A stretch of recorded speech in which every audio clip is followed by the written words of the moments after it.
Nós vamos hoje dar continuidade àquilo que a gente tem falado sobre os sinais dos tempos, a questão do fim do mundo. Só que hoje, pensando no Dia dos Pais, nós vamos focalizar a realidade que tem a ver com a escatologia, com o fim dos tempos, mas relacionada com aquilo que tem a ver com a família.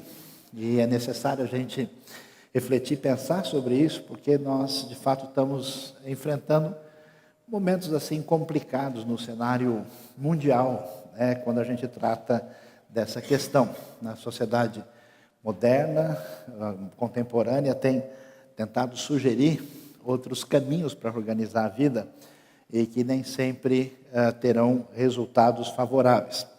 Então, nós vamos começar pensando aí sobre o que o texto diz, 2 Timóteo capítulo 3, nos fala a respeito daquilo que envolve os últimos dias e como é que isso está relacionado com a maneira como se comporta dentro do ambiente familiar. O texto diz: saiba disto, nos últimos dias sobrevirão tempos terríveis. Os homens serão egoístas, avarentos, presunçosos, arrogantes, blasfemos, desobedientes aos pais, ingratos, ímpios, sem amor pela família, irreconciliáveis, caluniadores, sem domínio próprio, cruéis, inimigos do bem, traidores, precipitados, soberbos, mais amantes dos prazeres do que amigos de Deus, tendo aparência de piedade, mas negando o seu poder. Afaste-se também destes. São esses os que se introduzem pelas casas e conquistam as mulherzinhas sobrecarregadas de pecado, as quais se deixam levar por toda espécie de desejos. A carta que nós temos, 2 Timóteo, já escrito num momento adiantado do ministério de Paulo, fora da cronologia do livro de Atos, vai sinalizar a realidade que envolve aquilo que a Bíblia chama de últimos tempos, últimos dias, às vezes usa a expressão último tempo, que tem a ver com esse contexto do fim. Mas quando a gente pensa em últimos dias, pensa no contexto do tempo do fim, geralmente a gente está pensando que em alguma coisa daqui para frente. Só que, quando a Bíblia usa essa expressão, ela está relacionada com a história humana como um todo. Então, considerando a história humana desde o seu início até agora, os últimos dias já começam na época de Jesus e dos apóstolos. É importante a gente entender isso, porque você tem vários textos que falam sobre os últimos dias, e às vezes, quando o texto fala do que está acontecendo, envolve todo o período dos últimos dias, desde o início até o final desse último tempo. Às vezes, alguns textos focalizam o início dos últimos dias, aquilo que está acontecendo naquele momento da igreja primitiva. Por exemplo, Atos 2, quando acontece o Pentecoste, o apóstolo Pedro vai trazer a palavra, e ele diz: o que está acontecendo é o que foi predito pelo profeta Joel e tem a ver com os últimos dias, mas o início dos últimos dias. E às vezes o texto fala de uma realidade que envolve o tempo do fim, quando vai falar do anticristo definitivo, quando fala que ele pratica o que é chamado de um sacrilégio terrível, que ele está naquilo que é chamado às vezes de sacrilégio ou de abominação desoladora. Isso está relacionado com o final dos tempos. Então é importante a gente observar que esses textos estão fazendo referência a uma realidade que já está presente nesse mundo que os apóstolos conhecem, o mundo de domínio político romano, de cultura grega predominante, especialmente nessa parte do Império Romano. E aí ele vai descrever qual é o perfil desses indivíduos que vão marcar os últimos dias. Veja como a coisa é complicada, né? Egoísta, avarento, arrogante. E observe o enfoque, porque às vezes quando a gente pensa em últimos dias, o cara já quer ver batalha, quer ver o Armagedon, quer ver coisa explodindo. E observe que ele vai mostrar como as relações pessoais importantes são prejudicadas. Veja lá a ênfase na desobediência aos pais, sem amor pela família. Essa palavra é importante, existe uma palavrinha grega chamada storgê, que era utilizada para se referir ao amor, mas de amor diferente de eros, amor diferente de filia, amor diferente de agape, que envolvia os relacionamentos próximos, principalmente às vezes utilizado para se referir ao relacionamento familiar, e que os últimos tempos é marcado por essa atitude de desinteresse, falta de um afeto natural, como diz a tradução mais antiga, e que mais específica e corretamente a NVI chama, com toda razão, de sem amor pela família. E essas pessoas definidas por serem simplesmente seguindo apenas prazeres, sem ter qualquer compromisso com o próprio Deus. Por isso, é muito importante prestar atenção nisso, porque nesse mundo dos últimos dias, que começou lá e que chega até nós hoje, um alvo de ataque que vem daqui, tudo aquilo que se opõe a Deus atinge a realidade da família. A sua família é o alvo. Aliás, isso é tão importante para a gente considerar, porque é o maior foco de resistência do bem que está presente na história humana, é exatamente a família. Por isso você vai ver coisas interessantes, como toda vez que a Bíblia conta uma história de opressão perversa, o que aparece no foco? A família. Vocês todos são convidados, quem não leu ainda deve ler, está no site da IBNU, a Teologia do Nenê, para a gente poder ver a importância disso. Você vai ver a grande libertação que acontece na época do Êxodo com Moisés. A história começa contando que está lá os pais de Moisés, está lá Joquebede, ele é um nenê, a família está no seu desenvolvimento e o foco é esse. A história de Esther, que também é família, apesar de ela ser órfã e ser uma pessoa que nem tinha nem se casado ainda, a gente vai ver várias histórias na Bíblia, porque a família é a grande resistência, onde nós temos a transmissão dos conceitos de Deus, a verdade de Deus. Se alguém quer escravizar outro povo, certamente vai investir para destruir as famílias, porque o indivíduo sozinho, sem relação de comunidade menor ou maior, não tem como existir. Por isso esse assunto é tão importante. Veja que a maneira como a Bíblia descreve essa realidade aparecem dois textos que são muito próximos e semelhantes. A segunda carta de Pedro é muito parecida com a carta de Judas.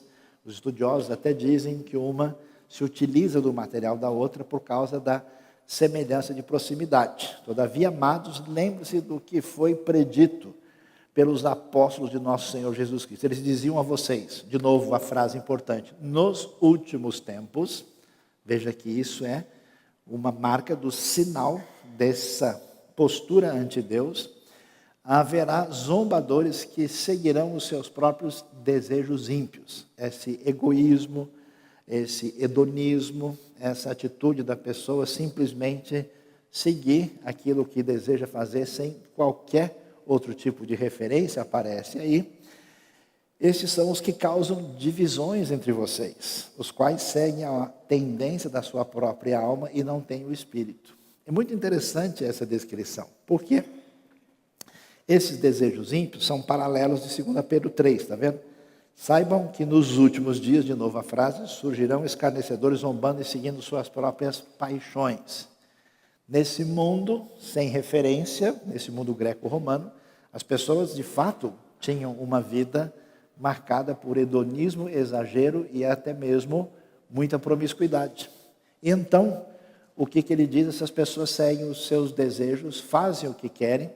E qual é a marca dessas pessoas que prejudicam a comunidade menor, que é a família e a igreja? Essas pessoas não têm o Espírito. Elas não têm o Espírito com letra maiúscula. Por isso elas causam divisões. É assustador hoje como as pessoas se tornaram tão egocêntricas e narcisistas que por razão nenhuma. Às vezes você vai conversar com um casal que quer se separar, você não consegue descobrir qual é a razão. A resposta é porque sim. Porque não tem, às vezes a coisa nem é uma crise, é simplesmente uma vontade de jogar a toalha porque aquilo que eu quero não está sendo feito. A gente vai ver situação de ruptura entre pais e filhos, que é uma maneira muito complicada. A gente vai ver a ruptura entre os próprios irmãos. Quer dizer, a pessoa está disposta a entrar nessa relação de afastamento porque ele é refém de si mesmo. Ele apenas obedece à sua vontade, ao seu desejo, e se não o agrada, ele joga tudo para cima e ponto final. Interessante que esses que causam divisões na comunidade são as mesmas pessoas que têm essa relação problemática numa comunidade menor, por causa dessa postura de gente que já existia no primeiro século e que é realidade dos nossos dias, que apenas é refém de suas próprias paixões. E o texto bíblico prossegue e vai mostrar que apenas é ambiente da época de Paulo. Veja só que Paulo é judeu, um judeu que entende, recebe Jesus como seu Messias, mas ele, interessante, é cidadão romano, ele estudou em escola grega, ele tem a cultura grega, cidadania romana, é o sujeito perfeito, tem a melhor educação da época, o melhor passaporte possível e tem toda a tradição bíblica e judaica ao seu dispor. Por isso que faz tanta diferença o seu ministério. E aí, quando ele vai escrever aos Romanos, ele vai dizer, olha, toda a humanidade está longe de Deus. Aqueles que se julgam certinhos, que são especialmente os judeus religiosos, que acham que pelas suas práticas vão ter uma situação especial diante de Deus, Paulo vai dizer que não, todo mundo está debaixo do pecado, e descreve essa sociedade desse mundo greco-romano que é absolutamente decadente e pervertida. É tão impressionante, uma literatura que vale a pena quando você tiver com coração suficiente para aguentar. A vida dos 12 Césares, de Suetônio, por exemplo, vai mostrar como tantos indivíduos, especialmente os imperadores romanos, eram as pessoas mais depravadas e promíscuas que a gente pode imaginar. Eles tinham relacionamento íntimo com todo tipo de gente e múltiplas situações, uma situação absolutamente apavorante e anormal. São aí, literalmente, os 50 tons de loucura. E aí, o que a gente vai descobrir? Que Paulo descreve disso. Por isso, Deus, para esse povo mundo gentílico que, vendo a criação e vendo aquilo que está relacionado com Deus, rejeitou a Deus e caiu na idolatria, Deus os entregou à impureza sexual segundo os seus desejos pecaminosos dos seus corações para a degradação dos seus corpos entre si. E por quê? A ideia é o seguinte, eles se entregaram a isso e Deus diz, então vocês vão pelo caminho da decisão de vocês, tornem-se reféns desse tipo de comportamento. Então ele diz, eles trocaram a verdade de Deus pela mentira. Mentira aqui no sentido de idolatria, daquilo que é Deus falso. Por isso que adoraram e serviram a coisas e seres criados em lugar do Criador, que é bendito para sempre. Amém. Por causa disso, Deus os entregou a paixões vergonhosas. Até suas mulheres trocaram suas relações sexuais naturais por outras contrárias à natureza. Da mesma forma, os homens também abandonaram as relações naturais com as mulheres e se inflamaram de paixão uns pelos outros. Começaram a cometer atos indecentes, homens com homens, e receberem em si mesmo o castigo merecido pela sua perversão. Essa descrição envolve aquilo que Paulo via nesse mundo greco-romano, das pessoas que tinham perdido todos os seus limites, as suas referências, e estavam tão distantes da proposta que nós vemos nas Escrituras. Então, Paulo descreve e mostra isso, e isso faz sentido naquilo que já era últimos dias, que está presente no primeiro século. E segundo as Escrituras, no momento do desfecho da história, nós vamos ter esse tipo de comportamento de ruptura com tudo aquilo que é definido pelo próprio Senhor. Daí você pode ver esse quadro que mostra Baco e o vinho na mitologia. Baco é o nome do deus do vinho, também do teatro, que era o nome romano do deus chamado de Dionísio pelos gregos. Até hoje a pessoa fala, nossa, esse negócio é muito bacana. Bacana tem origem em Baco. Não quer dizer que seja um problema se alguém diz isso, porque a palavra ela se dissocia do seu início primeiro, mas vem aí, né, nesse ambiente onde nós vemos que as referências são absolutamente trocadas e modificadas. E nesse mundo, nessa maneira de ser, quando a gente vê essa ruptura com as referências que são referências organizadoras da realidade, a Bíblia também estabelece uma espécie de maneira como a família deve se conduzir. E hoje, no Dia dos Pais, no dia da responsabilidade masculina, é necessário que os pais entendam que eles são responsáveis por sua família, pela sua casa. Por isso, a Bíblia não quer dizer que homem e mulher são desiguais em termos de essência, mas Deus estabelece uma responsabilidade de liderança e de liderança espiritual nas suas casas. Por isso, não só 1 Coríntios, mas você vai ver isso em Efésios, vai ver isso em Colossenses, porque as pessoas trabalham com uma polarização muito grande, né? Ou você tem aquela ideia do homem que manda, então, ele dá grito, dá soco na mesa, e se não fizer eu vou partir para a violência, ou você tem uma omissão completa e uma proposta de que o homem deve estar distante e todo o peso e responsabilidade cai sobre a mulher. Nem uma coisa, nem outra. Não há machismo nem feminismo, existe uma organização de responsabilidade. 1 Coríntios enfatiza isso, quero, porém, que entendam que o cabeça de todo homem é Cristo, e o cabeça da mulher é o homem, e o cabeça de Cristo é Deus. Claro que, em última instância, Deus, Pai, Filho e Espírito Santo são um, mas existe uma maneira de organizar aquilo que é chamado de economia, né, da trindade divina no eixo da história. Então, os homens são responsáveis. Eu fiquei impressionado nessa última Copa do Mundo, quando a gente viu a discussão dos jogadores brasileiros, que boa parte da seleção brasileira nunca teve pai e nunca teve nenhum tipo de diretriz paterna na sua vida. Há um movimento de irresponsabilidade, de abandono, de desinteresse, de falta de liderança adequada, amorosa, conforme as Escrituras nos ensinam. A coisa é basicamente isso. A ideia é que nessa organização, Cristo, o marido responsável pela sua casa, como alguém que protege a família, como é provedor da família, e juntos, ele e a esposa devem conduzir os filhos numa formação saudável para entender aquilo que Deus nos apresenta e nos mostra. É que a gente tem uma cabeça viciada, né? Toda vez que alguém fala em liderança, a gente já pensa o quê? É quem manda. Essa ideia é pagã. Jesus deixou muito claro, se alguém de vocês quer ser qualquer coisa, comece lavando os pés dos outros. Liderar, na Bíblia, é servir.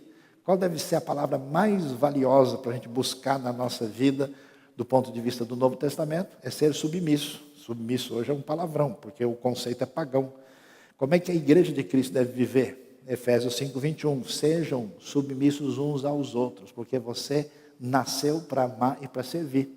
Então, essa referência é que deve conduzir. Então, liderança envolve isso. Quando a gente pensa em liderança como mais uma patente para dizer quem é mais importante, a gente, de fato, vai entrar numa crise em que cada um acha que é melhor do que o outro e não chega a lugar nenhum com isso. Surpreendente.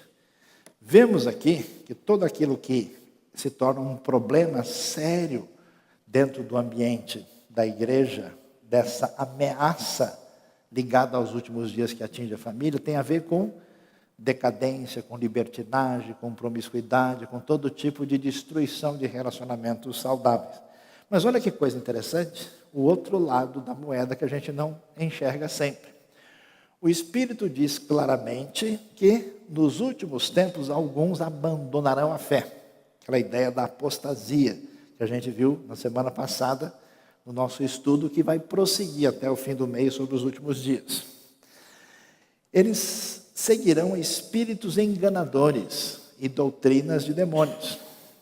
Tais ensinamentos vêm de homens hipócritas e mentirosos que têm a consciência cauterizada e proíbem o casamento. Olha que coisa interessante. E o consumo de alimentos que Deus criou para serem recebidos com ação de graça pelos que creem e conhecem a verdade. Pois tudo que Deus criou é bom e nada deve ser rejeitado se for recebido com ação de graça, pois é santificado pela palavra de Deus e pela oração. Isso chama a nossa atenção, né? Porque a gente imagina que uma pessoa que simplesmente acha que o casamento não é nenhum sinal de espiritualidade, ou que algum tipo de legalismo que faz com que a pessoa seja mais afastada da vida material desse mundo, que isso é espiritualidade. Segundo o Novo Testamento, isso é doutrina de demônios. É interessante isso, né? Porque esse legalismo místico não tem nada a ver com a palavra de Deus. Você imagina isso? Eu fico preocupado com tanta gente na igreja que imagina que espiritualidade é romper com a realidade à nossa volta. Imagine se na história da cristandade todo mundo tomasse esse caminho de que a gente agora vai viver só espiritualmente, então a gente nem casa mais porque o fim do mundo está chegando. Teríamos uma geração aí para acabar com tudo. Falta coragem no povo de hoje até para ter filho. É impressionante. Eu vejo gente, né, nos anos passados aí que sem condições tinha e cuidava dos seus filhos, e alguns cresceram para todo mundo ver. Hoje o sujeito está até bem, mas para ele ter um filho, ele acha que é o fim do mundo, é o planeta, que coisa, né? Essa sociedade, como naquele tempo, ao mesmo tempo que não tem lei, que é promíscua, que é decadente, que é pervertida, ao mesmo tempo rejeita e critica o casamento. Talvez uma das coisas mais rejeitadas na sociedade de hoje, que está sempre recebendo um ataque de um lado ou do outro, é exatamente o casamento dentro das referências que Deus estabelece. Portanto, nada disso faz nenhum sentido. O mundo sem Deus, com certeza, vai confrontar, vai rejeitar e fazer de tudo para que a realidade do casamento, que é a invenção divina, não seja uma realidade. Portanto, qual é o ambiente que a gente tem que enxergar, ver, avaliar, para que a gente tome uma posição? Vivemos, de fato, nesse momento, num ambiente de ataque à família. Existe uma ideologia, durante muito tempo trabalhada por um indivíduo chamado Antônio Gramsci, e que entendeu o seguinte, que o maior prejuízo para implantar ideias em que haveria um Estado totalmente forte e controlador, o maior desafio, o problema, é a estrutura familiar.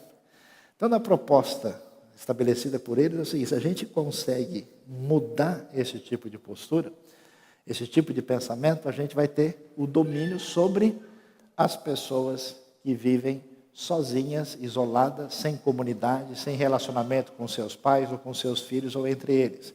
Que, aliás, é um problema. Em alguns lugares do mundo, tem gente tão isolada hoje, que se essas pessoas desaparecem e morrem, ninguém nem percebe. Em alguns ambientes da Europa, um continente hoje que sangra por esse tipo de secularismo, de uma maneira muito séria, muitas são as notícias de pessoas que morrem, ficam vários dias mortos nos seus apartamentos e casa e ninguém nem se dá conta. Se alguém quer fazer o mal e destruir qualquer comunidade, coisa mais importante é a gente fazer todo mundo fragmentar, cada um virar um sujeito isolado, porque aí você pode escravizar qualquer pessoa da maneira que você entende. Por isso, a proposta da família tem importância pessoal, relacional, espiritual e, inclusive, de maneira social também. Marcas desse ataque: egoísmo. A gente tem que tomar cuidado em que medida esse egocentrismo nosso não tomou conta da nossa vida. Eu vejo filhos amaldiçoando seus pais, dá muito trabalho. Mas para fazer, o sujeito para ver uma corrida de Fórmula 1, eu vi gente dormindo no meio da rua, porque ele quer ver o carro, e ele nem vê o carro passar tão rápido, que ele só vai achar que ele viu, né? Até a foto que ele tirou da menor câmera saiu tremida. A pessoa faz cada coisa e não vê trabalho, e às vezes amaldiçoa o seu filho nenê. Que pouca vergonha, onde já se viu um negócio desse? Fim do amor pela família. As relações pessoais é impressionante, né? A gente viu essa discussão recente, como a gente tem sociedades inteiras hoje ameaçadas simplesmente pela indústria do aborto. Não se trata de um momento, de uma complicação que exige uma postura ética. Não, se trata de um aborto absolutamente descartável, que alguém vai lá, sem considerar a vida que tem dentro de si, é como se a pessoa fosse extrair um dente. Ou seja, uma sociedade marcada pela avareza, crueldade e também rebeldia. Avareza no sentido em que o que vale é o dinheiro. Os relacionamentos são pautados pelos interesses econômicos. Se não tem um elemento econômico, a pessoa joga tudo para cima. É impressionante. Até as relações entre marido e mulher, entre filhos e pais, às vezes é assustador ver como isso é predominante. Essa crueldade de desprezo e essa rebeldia quando muitos filhos não aceitam a autoridade dos pais sobre a sua vida. Mundo pervertido, cheio de imoralidade e de promiscuidade, às vezes até fora da normalidade. Pessoas que de fato buscam coisas. Agora tem surgido proposta, tem lugar no mundo que já está se sugerindo coisas tão complicadas, né, nesse ambiente, por exemplo, onde ideologia de gênero virou uma coisa pautável dentro da realidade. Há lugares onde se esforça ter uma legislação para que crianças e adolescentes possam ter contato íntimo sem que isso seja considerado pedofilia ou coisa do tipo. Tem gente tentando legalizar casamento com bicho. É loucura. E tem já a legalização daquilo que envolve várias pessoas juntas, entre aspas, casadas, sem qualquer tipo de referência ligado àquilo que a gente vê nas Escrituras. Então, um mundo doente, onde aquilo que parece ser liberdade, na verdade, envolve uma espécie de prisão, de refém, a pessoa se torna refém de uma espécie de tendência destruidora. E isso marca a inversão das referências. É tão impressionante como qualquer tipo de casamento estranho e bizarro é elogiado, é divulgado, é considerado uma coisa bonita e especial. Casamento nos padrões de Deus, não, isso aí é uma coisa arcaica, porque não precisa, não é bem assim. Então, essa inversão, essa mudança de referência, esse mundo confuso é um ataque à família e a gente precisa ter uma postura em relação a isso. Você tem que ter um posicionamento cristão. Se você está num ambiente onde essas influências são fortes demais sobre a sua família, você tem que tomar cuidado em relação a isso. E a gente precisa ter um posicionamento de valorizar e caminhar na direção que a Bíblia nos apresenta. E esses ensinos, surpreendente, a gente não parece perceber, isso tem origem demoníaca. Mesmo os ensinos legalistas místicos que parecem espirituais. De maneira que a gente vê que a raiz daquela ideia tem origem numa espécie de batalha espiritual, daquilo que tem a origem na luta do mal contra o próprio Senhor. Proibição do casamento, conforme nós vimos, essa realidade em que se despreza o parâmetro de Deus e que aparece desde aquele tempo e está presente também nos dias de hoje. Algumas sociedades estão chegando nesse ponto. É interessante que existem lugares no mundo que se assustadoramente as pessoas dizem daqui a mais uma geração, a população do país cai pela metade. Ninguém mais quer envolvimento. Ninguém quer qualquer ideia de casamento. A coisa vai saindo de um cenário, criando de fato um mundo muito difícil. E essa espiritualidade ascética, que despreza a vida concreta, despreza a vida de construir, fazer diferença, de fazer da família um canal de bênção, onde a pessoa imagina, como ele está desconectado do mundo, simplesmente numa realidade espiritual, ele estaria fazendo o bem. Não é esse o caminho. Então, esse ataque à família está presente, e isso é marca também dos últimos dias, e isso exige uma postura de nossa parte. Por isso, é necessário reconhecer que família é projeto de Deus. Ame e respeite os seus pais. Dia dos Pais. Pai, assuma a sua responsabilidade. Você não é alguém que só trabalha para pôr dinheiro em casa, você deve ser líder no sentido de alguém que traz as referências de Deus para o seu ambiente. Não fuja dessa responsabilidade. Mães, Respeitem e honrem seus maridos diante dos seus filhos. Filhos, sejam obedientes e atenciosos aos seus pais. É necessário valorizar isso, porque a família, seguramente na Escritura, é uma das maiores referências que nós temos e que é absolutamente importante se a gente se considera discípulo de Jesus. Deus nos abençoe e nos ajude, que a gente caminhe na direção de famílias saudáveis, ligadas aí ao contexto do reino de Deus diante do fato dos sinais dos tempos.